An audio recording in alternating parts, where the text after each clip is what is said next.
Right, hello my friends. What? No videos in nearly a year, then 4 in a week. I spoil you. Excuse me. I'm going to crack on today because got a lot to get through. Now, before I had my little nap, I was in the middle of doing a deep dive into the DAW books. I did the first complete 400, and I'm going to continue that sequence today by doing the next little bunch, which will be 401 to 450. Show you all the covers with a bit of insight by me, which I hope you'll find entertaining, but I'll let you be the judge of that. So yeah, straight into it. Okay, first of all, we have Kill the Dead. Interesting title, Kill the Dead. Nice Dom Mates cover. It was about this time in the early 80s when fantasy started its assault on science fiction to replace it as the medium, the foremost medium of the fantastic, if you like, or fantastic would be as good a word as any. And Tanith Lee was one of the leaders, I would say, in that. And she did quite a few books for DAW, actually. Something like, if my memory serves, about 21, I think it was. So yeah, there's that one. Now, 402 is an unusual one in that it's one of the very few compilations that the DAW did. 3 novels, as you can see there, entitled Noppelgarth. Now, Jack Vance, as far as I remember, was the most prolific of the DAW authors, with 24 novels published. And of course, there's 3 and 1 in there, so you could argue that it was 26. And that one, I think that's an H.R. Van Dongen cover. I will just check that to give you the proper information. No, it's not. It's actually Gino Dakile, or Dachil, I don't know how you pronounce it. We'll call him Dakile. How about that? So that's number 402. And next we have one of the Grimes series of novels by Bertram Chandler. That's quite a nice cover there. Much more to say about that, really. I'm not sure who the... Right, well, I'm not surprised. It's somebody called Attila Hedger. Sounds a bit like Eastern European, but I've never come across him before. So there you have Starloot, number 403. And M.A. Foster, who did 1 or 2. Not in great condition, that one, but at least it has a yellow spine. Yeah, that's a Ken Kelly cover.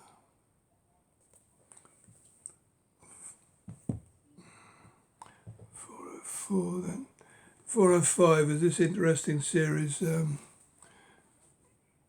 Great SF Story. This goes back to the Golden Age, as you can see there, 1942.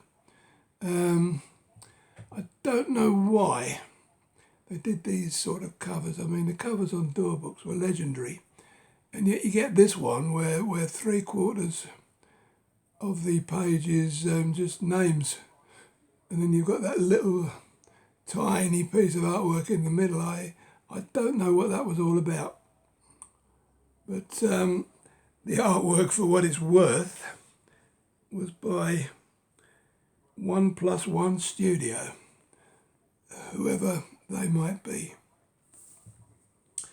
Okay, that's 405. Very thick volume. Actually, I think there's 10 in this series, or 11 in the yellow spines, and I'm one of the very few times I've found any DAW books in a charity shop, and I picked up 8 of these in very nice condition, as you can see, for about £3 each. And now they're quite hard to get in in decent condition and A, for a decent price. You know, sometimes they go for 20, 25 quid. Right.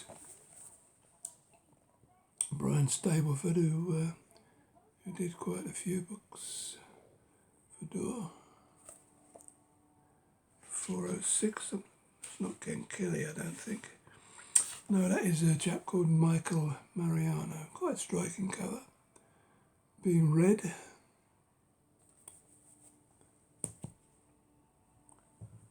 Okay, and yet another Moorcock. I don't like that cover.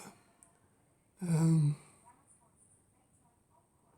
got a Savoy Books version of that in UK printing. A lot better than that. And that's 407. Then again, I'm not sure who the artist is. A lot of the regular artists have stopped working for DAW by this time. Although, you know, people like Whelan and Josh Kirby and Don Mates were still doing the odd, especially John Mates. That's by a chap called John Pound. Okay, nice copy. Right, here we go with Tanith. Tanith Lee again, illustrated by Don Mates. Day by Night. Yeah, very popular DAW author she was. Not my cup of tea personally, but yeah, more fantasy. Right, Doris Piserchia. Actually, to my shame, I've never read any of her books, but I'm told they're quite interesting. And that's covered by H.R. Van Dongen. The Fluger. Interesting title. 409. Right, we come to 410. This was a series that Lynn Carter edited. Probably a better editor than a writer, I would think. That's a nice Josh Kirby cover there.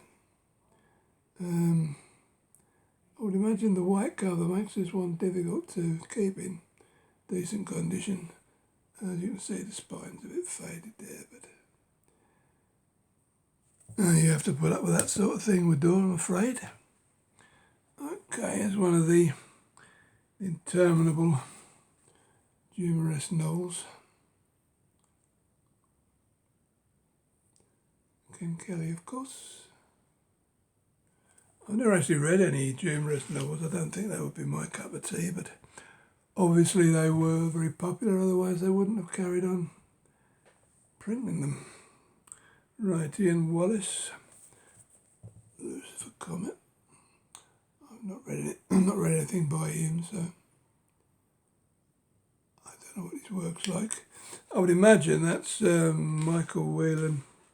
No, it's our friend Gino D'Aquila again. Very, very similar styles in some ways.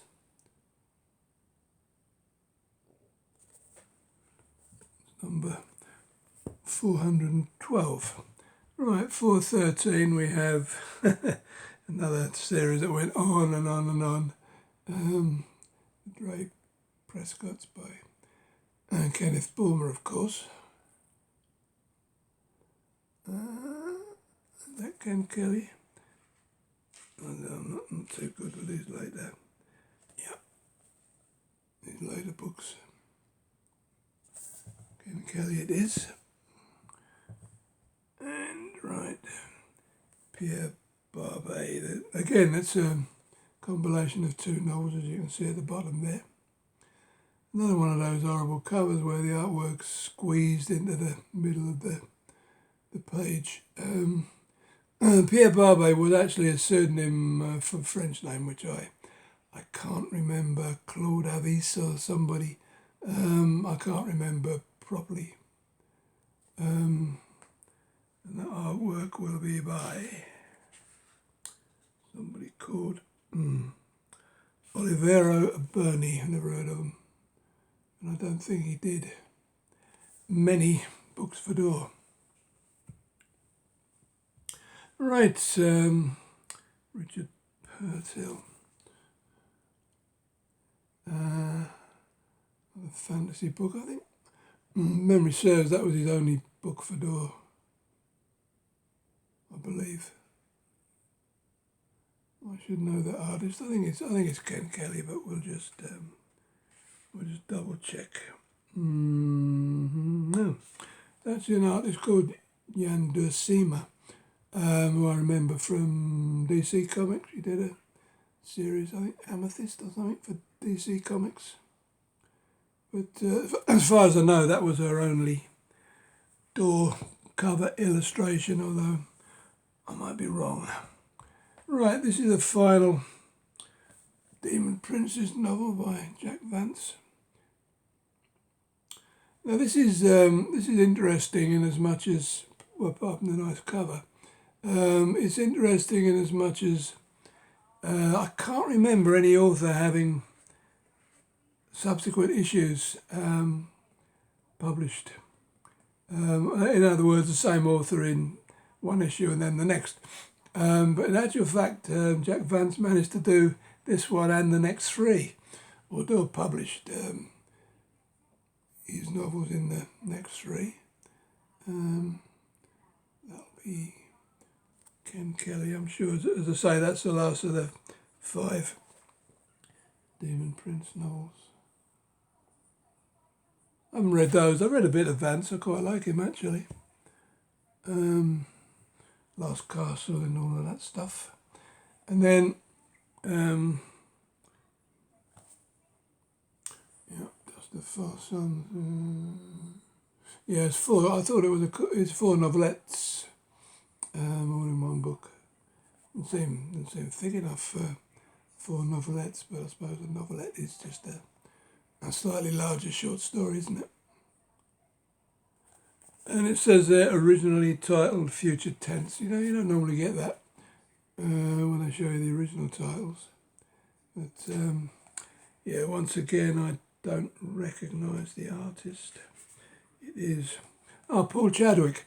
Of course, he's the chap that did the independent comic Concrete, which everybody liked. There again, I don't think he did much work for DAW. And this is the first of a 2-book series. Jack Vance, Trulli and Alice. That's an interesting cover.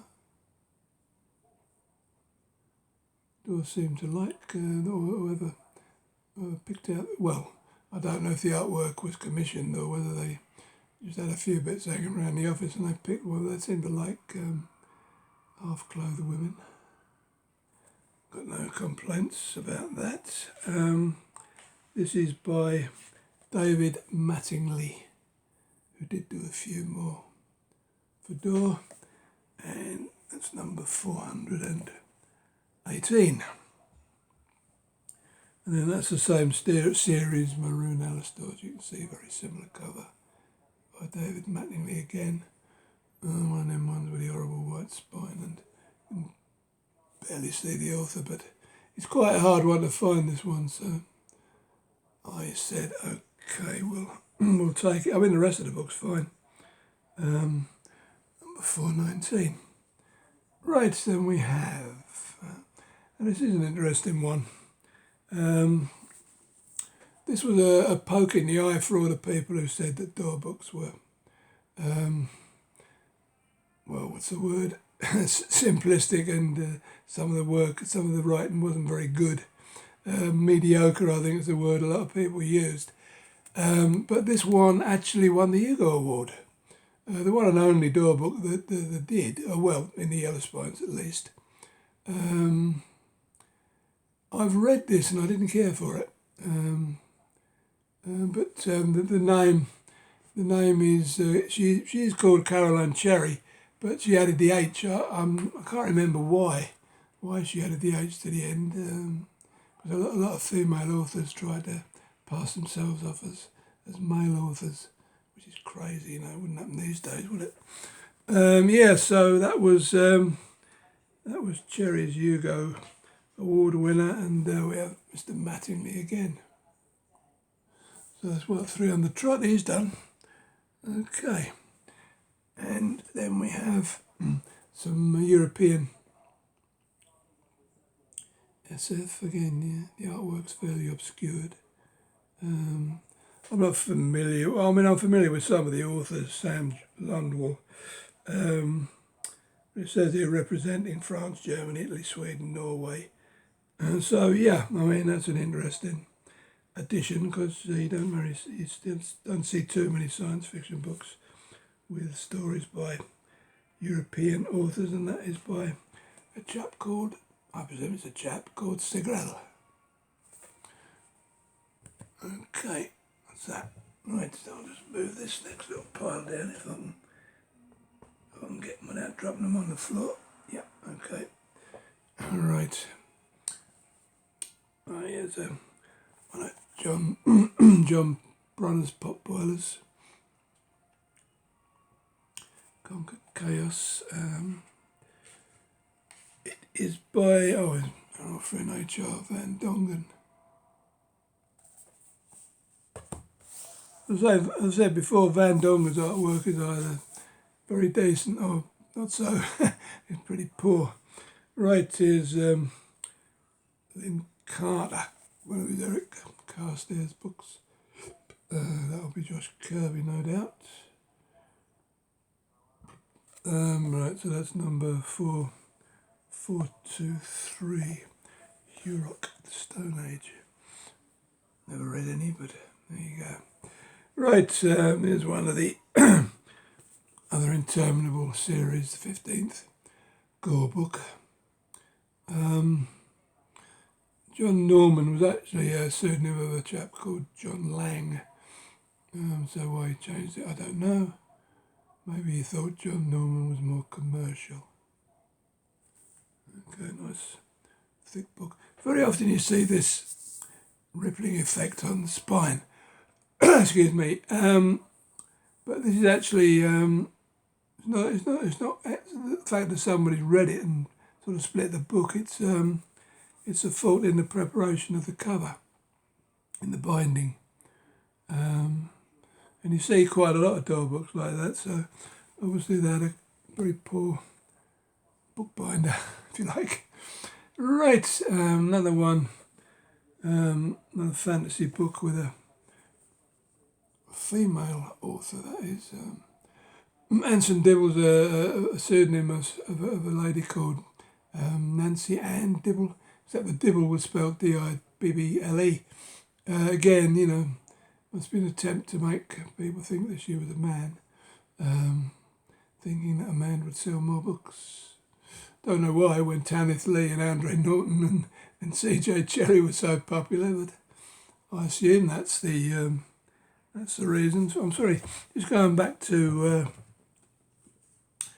John Norman's Gore book there. I didn't give you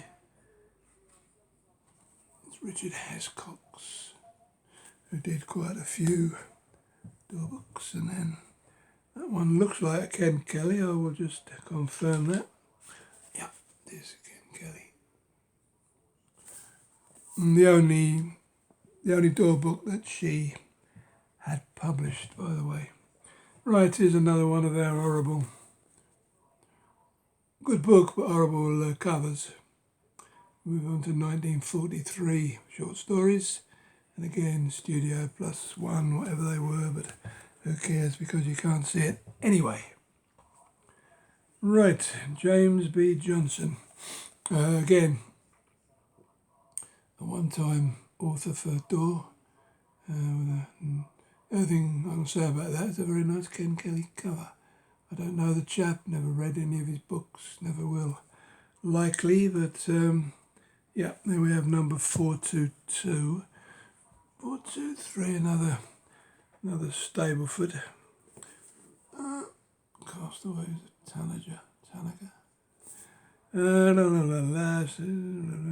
Yeah, it's not a Granger or any of those novels that he did. Just a standalone by the look of it. That will be H.R. Van Dongen.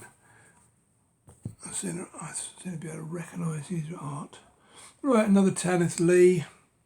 That doesn't look like a Dom Mates, but I'll tell you in a minute, like Canthia. Something about werewolves. Never read of Tanith Lee, and again, I'm not a fantasy fan, so probably never will. That's our friend Paul Chadwick of the Concrete fame. And when I was there, I could have looked. Oh, I've had a look at it. Getting myself confused there. That's Mr. Chadwick, of course. Right, Drew Mendelson, another one-time author, as I remember. Yeah, quite a striking cover there. Nice bit of perspective. Pilgrimage. I don't know if that's it looks like a fantasy stroke science fiction book. That. Be interested to see who the artist is. John Pound. He did a few. Fedor. Where are we now? 4:30. Right, 30 down, 20 to go. Right, I'm going to get moving. I'm only allowed half an hour on my pad. There's an EC tub. Ken Kelly. I won't dwell on that because we all know about that series. I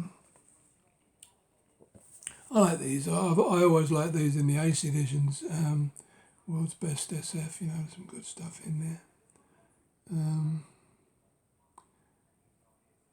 All the popular authors you can think of. Nice cover. 1981 Annual World's Best Ever. I think H.R. Van Dongen did the earlier ones, but that one is by Michael Mariano. Quite nice if all the typeface wasn't obscuring it. Right, here's our friend C.J. Cherry once more, Sunfall. Nice cover. Have we come across any Michael Whelans? Yeah, I wonder if that is. Looks like him. Hugo winning author. I was going to say, I'm sure she didn't win a Hugo for that.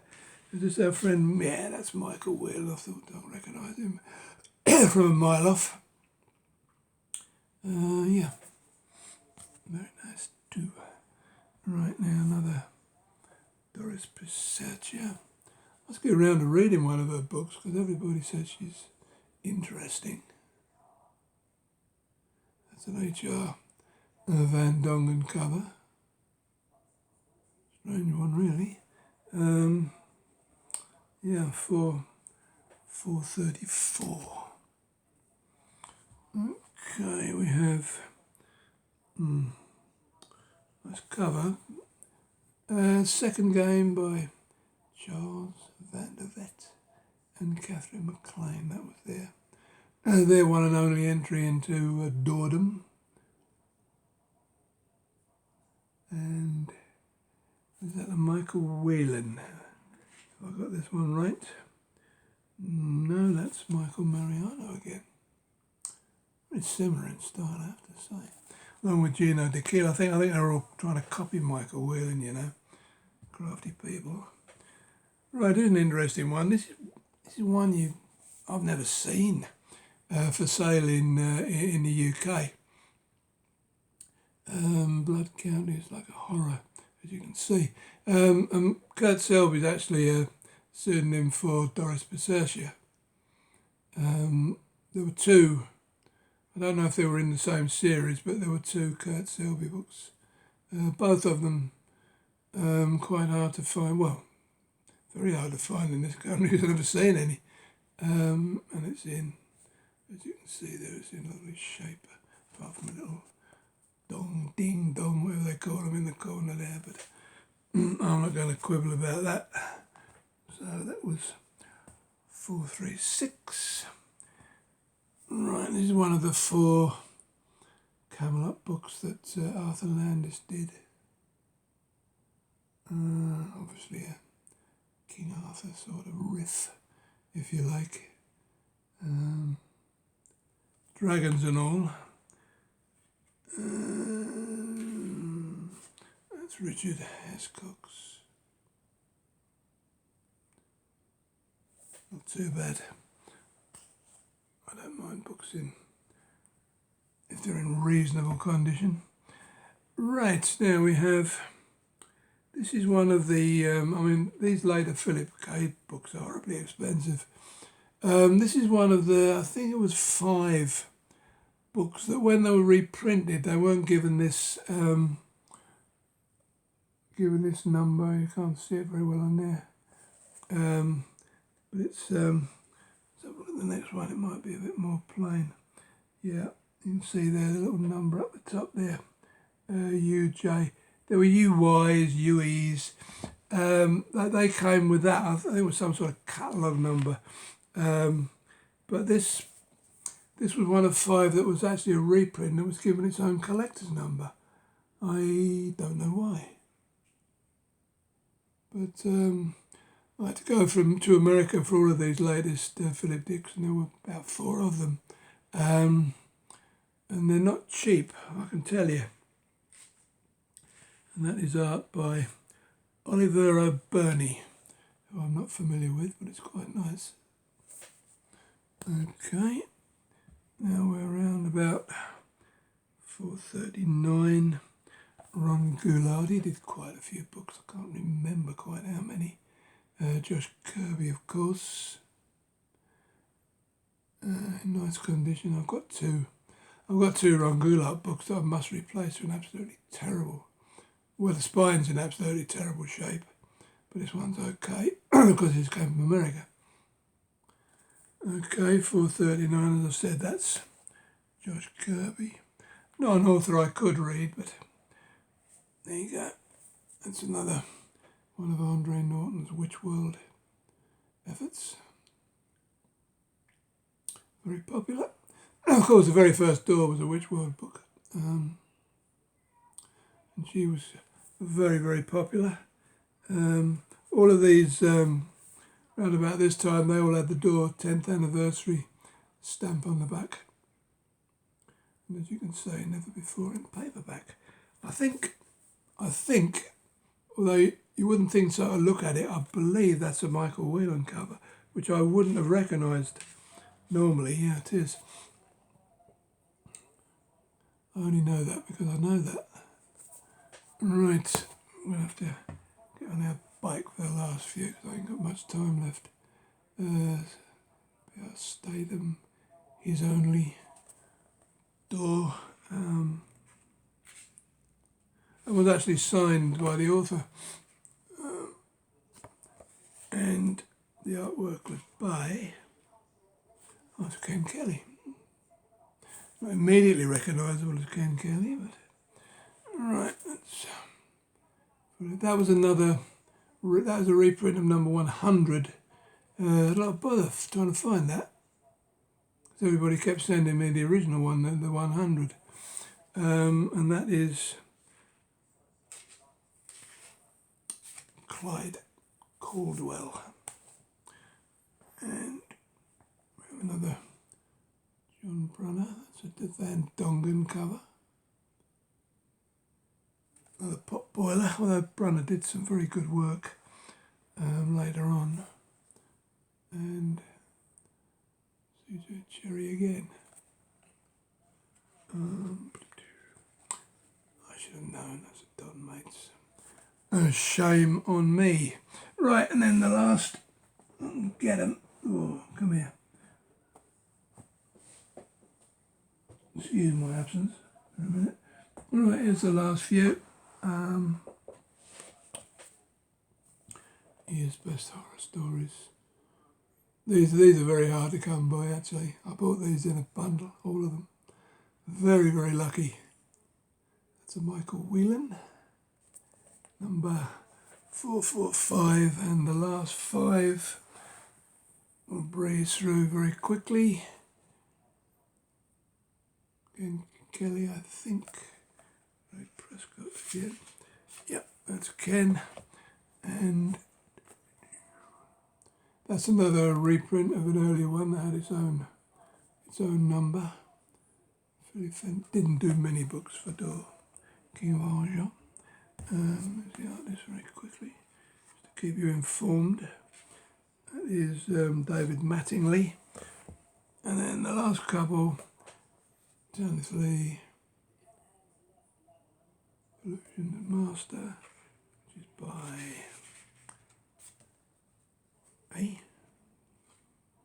Ken Kelly. Who'd have guessed? And Bertram Chandler, Mark Lords. That's by David Mattingly. And last but not least, number 450. Okay, Dick, now wait for last year. And that is by Michael Mariano. Right, so that's 401 to 450. I shall be back very shortly with 451 to 500. Thank you very much for watching, and I shall see you soon. Bye-bye now.